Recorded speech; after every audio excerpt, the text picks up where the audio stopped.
Тәуелсіз Қазақстан өмір сүріп келе жатқан басты заң 1995 жылдың 30 тамызында бүкіл халықтық референдумда қабылданды.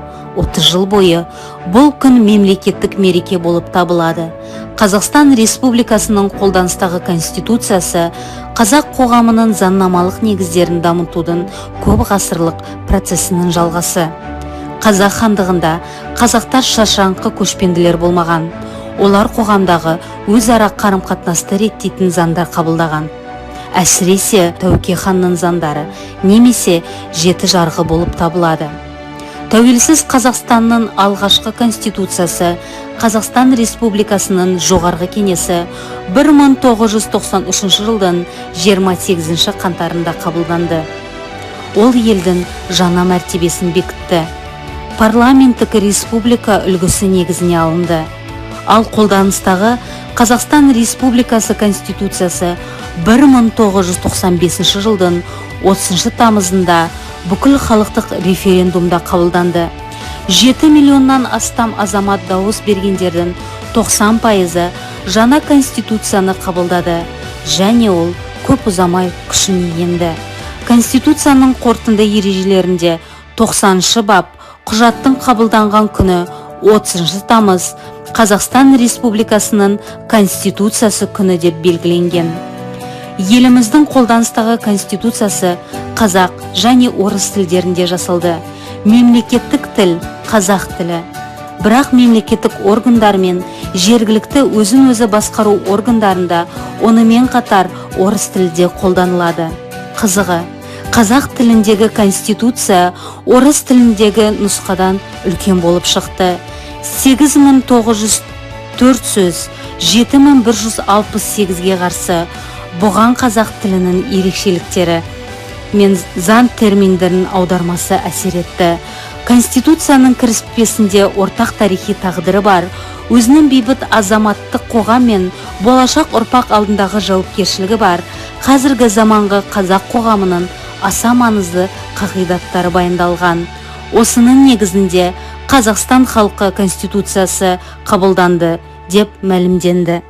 Конституция Республики Казахстан провозглашает страну демократическим, светским, правовым и социальным государством, где высшей ценностью является человек, его жизнь, права и свободы.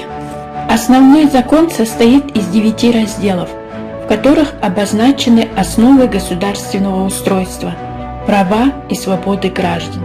6 разделов посвящены основам организации осуществления власти в стране, положениям о президенте, парламенте, правительстве, конституционном суде, судебной системе и местном самоуправлении. Конституция состоит из 98 статей, в которых закреплены такие основополагающие принципы жизни общества.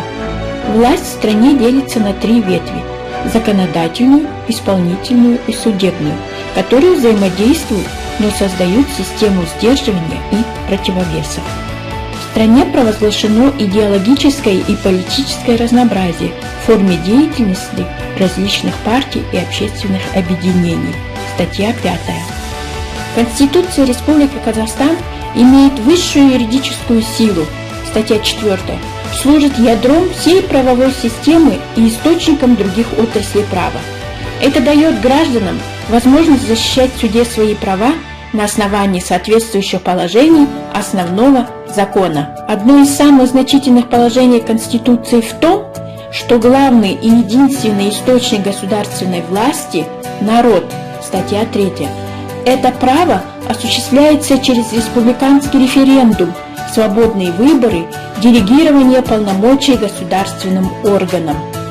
Согласно Конституции, каждый гражданин Казахстана имеет право на жизнь, свободу слова, свободу творчества, а также на свободу вероисповедания, на труд и отдых, охрану здоровья, на бесплатное среднее образование и неприкосновенность жилища. Кроме того, Конституция Республики Казахстан признает и государственную, и частную собственность. Она гарантирует одинаковую защиту обеих. Конституция сөзінің мағынасын сөздіктен қара. Апа, конституция деген не? Қарапайым тілмен айтқанда, ол біздің құқығымызды қорғайтын ережелер жиынтығы. Өйткені адам және оның өмірі мемлекетіміздің басты құндылығы.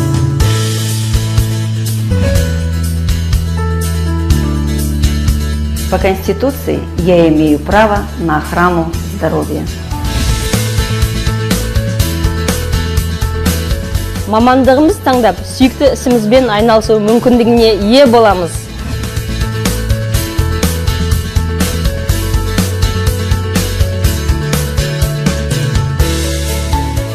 Гарантируется право на отдых и социальное обеспечение. Право на образование является важнейшей конституционной ценностью.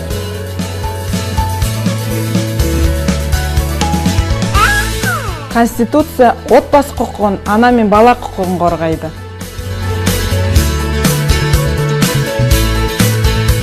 Ата заңымыз біздің жекеменшік құқығымызды қорғайды. Конституция жарқын болашағымыздың кепілі.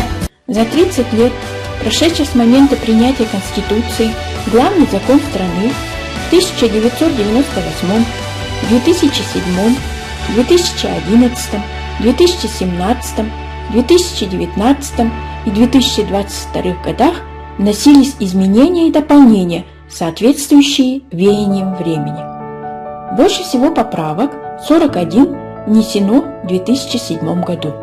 Они установили пропорциональную избирательную систему, при этом депутатами Мажилиса могут быть только члены политических партий. Дали конституционный статус Ассамблеи народа Казахстана. В 2017-м изменения коснулись перераспределения полномочий президента, парламента и правительства. 2022 год стал этапным в становлении конституционализма в Казахстане. Проводится реформа в управлении страной. Правки ведут к новому формату взаимодействия государства и общества, расширяют права граждан на участие в управлении страной, усиливают защиту гражданских прав. При этом повышается статус и усиливается роль парламента Республики Казахстан. Осуществляется переход к новой государственной модели от суперпрезидентской к президентской республике. Қастерлі тәуелсіздігімізді, ел бірлігін және қоғамдық келісімді нығайту біздің негізгі міндетіміз. Бұл реформалар құр атақ абырой үшін қолға алынған жоқ. Мұның бәрін жаңа әділетті Қазақстан құру үшін жасап жатырмыз. Жаңа Қазақстанның ең басты байлығы халық, ал ең негізгі мақсаты азаматтардың бақытты өмір сүруін қамтамасыз ету. Әрбір азаматымыз саяси өзгерістер мен экономикалық өсімнің жемісін көру қажет.